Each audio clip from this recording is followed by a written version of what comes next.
그걸 보시면 돼요. 이익은 좋아지는데 사람들의 관심도가 덜한 거. 한때 관심도가 막 많았다가 지금 별로 관심 없는 업종이 있어요. 그게 뭘까요? 중요한 건 2차전지인데 사람들 멀티플 관심도만 좀 떨어졌어요. 이익은 굳건해요. 그래서 저는 이게 다시 회복될 거라고 봐요. 가격 비싼 게 단점이었는데 최근에 기본적으로 30%씩 빠지면서 가격적인 메리트가 생긴 거죠. 그러니까 신규로 못 써서 계속 배 아프고 뭐 나쁜 얘기 하셨던 분들한테도 같이 끌고 가려고 신규 진입하시는 분들한테는 너무 좋은 기회를 준 거죠.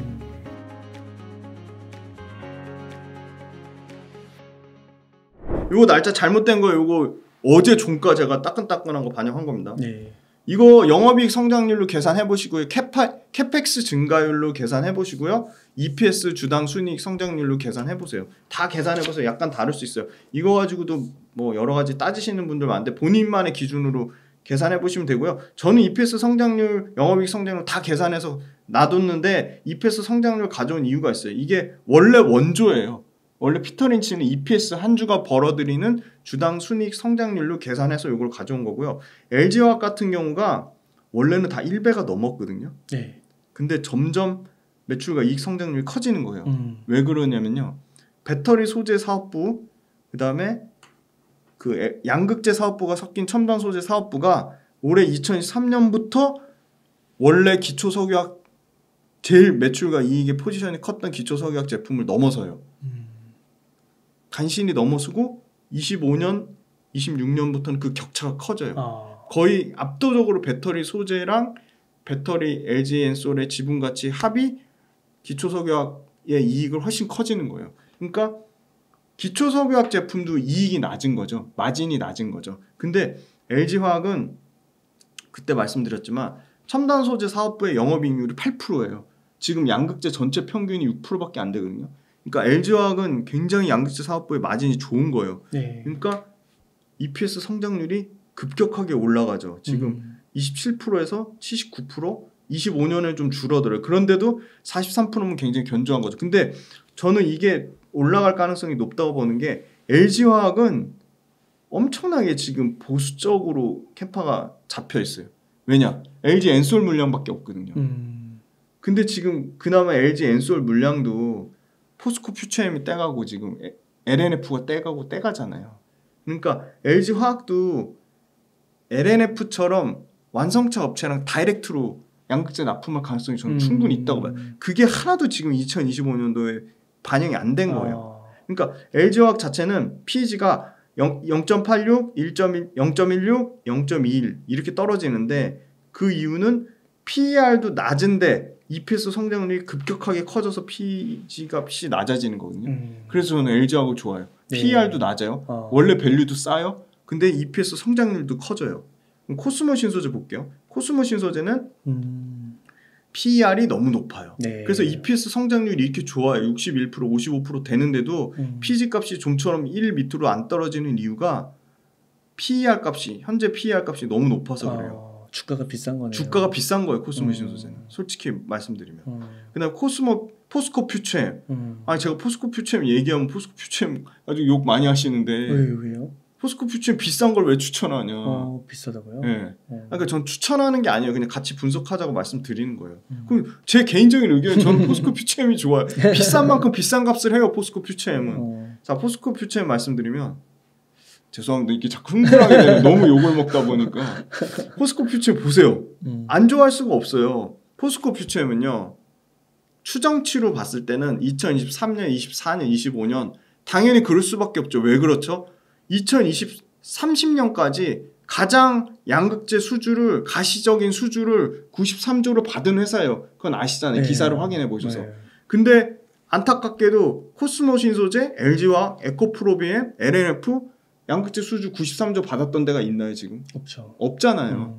그 이게 실적이 나눠서 반영되는 거예요. 엄청나요. 지금 120%, 68%, 64%죠. 이 평균치를 계산하면요. LG와 코스모 신소재, 에코프로비엠, LNF 게임이 안 돼요. 평균치가 80%예요. 네. 그래서 급격히 떨어져요. 0.8, 0.8, 0.5. 포스코 퓨처엠 PER 값이 100배가 넘음에도 불구하고. 왜? PER 값 높은 것만큼 EPS 성장률이 커지니까. 그다음 에코프로비엠은 많이 떨어졌어요. 에코프로비엠은 PER 값이 높았는데 EPS 성장률 좋죠. 55, 44, 39.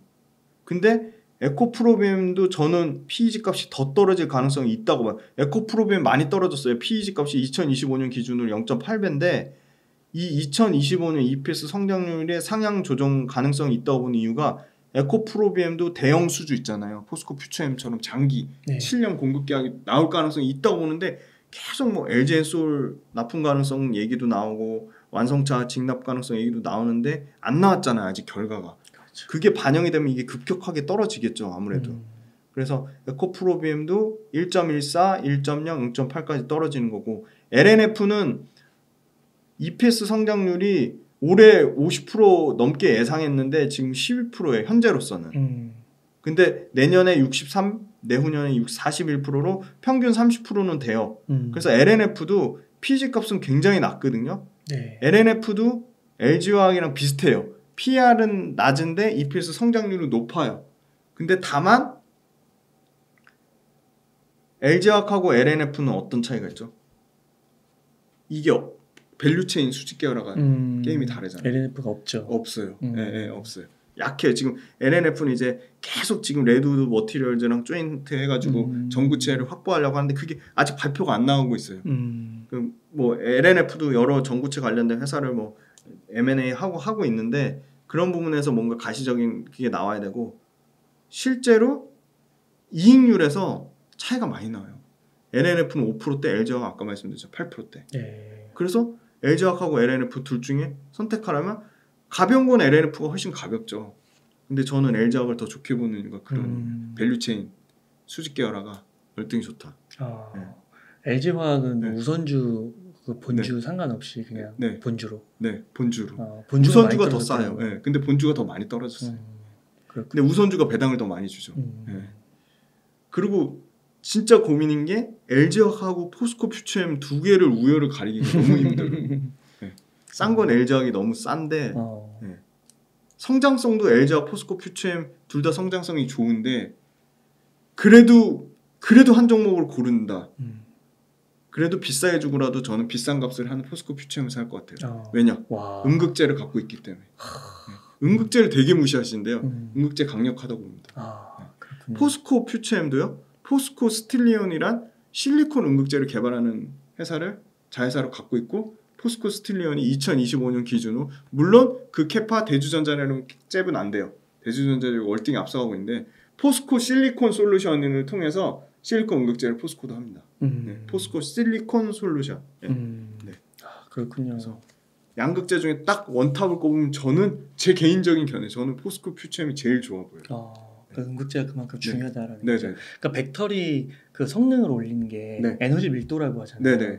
근데 그거를 올리려면은 양극재뿐만 아니라 음극재로도 에너지 밀도를 같이 올릴 수 있는데 지금은 이제 양극재 위주로 좀 돼 있는 거고 음극재도 올려야 되는데 그걸 같이 하니까 그렇게 보시는 거군요. 그리고 캐파도 LG화학이나 에코프로비엠의 캐파 1등인 건 맞는데 요거 캐파 한번 비교해 볼까요? 캐파 볼게요. 캐파 보시면 꿀리지 않아요. 자, LNF 2027년에 LNF 되게 보수적으로 잡은 거 맞는 것 같아요. LNF도 충분히 2027년에 50만 톤까지 가능해 보이거든요. 현재는 다 지금 2027년 거를 땡겨서 얘기하니까 땡겨서 얘기해 볼게요. LNF 2027년에 44만 톤인데 이거 추가 증설 가능해 보여요. 50만 톤까지. 코스모 신소재 17만 톤이에요. 제일 적죠. 코스모 신소재도 지금 최소한 여기 17만 톤에서 10에서 15만 톤 더 증설 가능성 얘기가 나오고 있어요. 그 다음에 에코프로비엠 볼까요? 에코프로비엠 압도적이에요. 71만 톤. 근데 이거를 1년 더 앞당겨서 달성할 거라고 하더라고요. 2026년까지 지금 71만 톤 한다고 하면 비교 불가하긴 해요. 사실 에코프로비엠 출하량 자체로. 그러니까 에코프로비엠은 지금 2030년까지 100만 톤 얘기 나오고 있어요. 100만 톤. 그 다음에 LG화학 보시면 44만 톤이거든요. 근데 저는 LG화학도 엄청 보수적으로 잡은 것 같아요. LG화학도 추가적으로 이거 충분히 2027년 기준으로 50만 톤 저는 가능하다고 보고 있고요. 포스코 퓨처엠 46만 톤이에요. 적지 않죠. 그러니까 에코프로비엠에 비하면 다 LG화학이나 포스코 퓨처엠이나 코스모 신소재나 LNF나 다 깨갱인데 이 와중에는 LG화학이나 포스코 퓨처엠 충분히 지금 이 캐파가 적지 않다. 적지 않고 왜냐 LG화학이나 포스코 퓨처엠도 특히나 포스코 퓨처엠 제가 좋아하는 이유는 고객사가 너무 잘 돼 있어요. 삼성, SDI, LG엔솔, SK는 다 하거든요. 3대장 다 하거든요.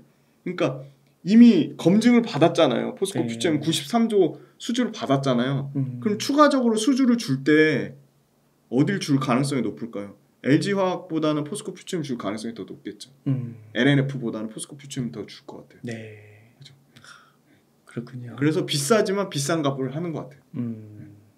포스코 퓨처엠도 최근에 박살 났습니다. 지금 이거 30 몇 프로 빠졌거든요. 지금 최근 주가 보시면. 근데 포스코 퓨처엠 많이 올랐더라고요. 네네. 전 또 좋은 게 보니까 그것도 보셔야 될 것 같아요. 빠졌을 때 반등 나올 때 있잖아요. 반등 나올 때 가파르게 나오는 종목들이 센 놈이거든요. 근데 최근에 보시면 최근 한 달 동안 많이 빠지고 나서 올라올 때 가장 포스코 퓨처엠이 강하게 올라와요. 맞네요. 그 정도 굉장히 에코프로비움도 훨씬 더 강하게 올라와요. 무거움에도 불구하고 훨씬 강하게 올라와요. 비싼 거는 비싼 값의 이유를 다 합니다. 네, 좋습니다. 그러면요, 네. 대표님, 네. 그 2차전지 기업들이 뭐 조정 국면에 들어가면서 네. 매수를 하고는 싶은데 네. 이런 고민을 또 하시는 분들이 있더라고요. 다른 섹터로 좀 눈길을 돌려서 뭐 반도체도 있잖아요. 뭐 제약바이오 이런 것도 있고. 네. 그래서 이런 걸 고민하시는 분들이 있는데 이분들께 좀 한 말씀 해주신다면. 원래 주식 투자가 사실은 돈을 제일 잘 벌려면 몰빵을 하는 게 맞는데요. 네. 결국은 항상 리스크를 안고 가잖아요. 리스크를 분산하는 차원에서는 업종을 쪼개시는 게 맞아요. 업종을 쪼개시는 게 맞아요.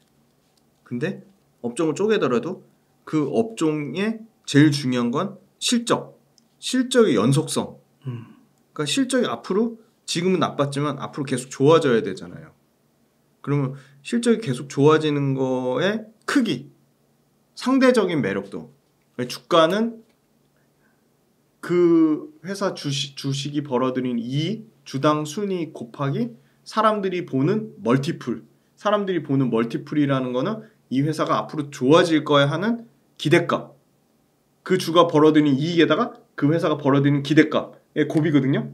사람들의 기대값이 커지거나 그 회사가 벌어들인 이익이 커지거나 둘 중에 하나가 커지면 주가가 올라가겠죠. 둘 다 커지면 제일 많이 오르는 거고. 근데 2차전지는 좋았던 게 회사가 벌어들이는 이익도 막 커져요.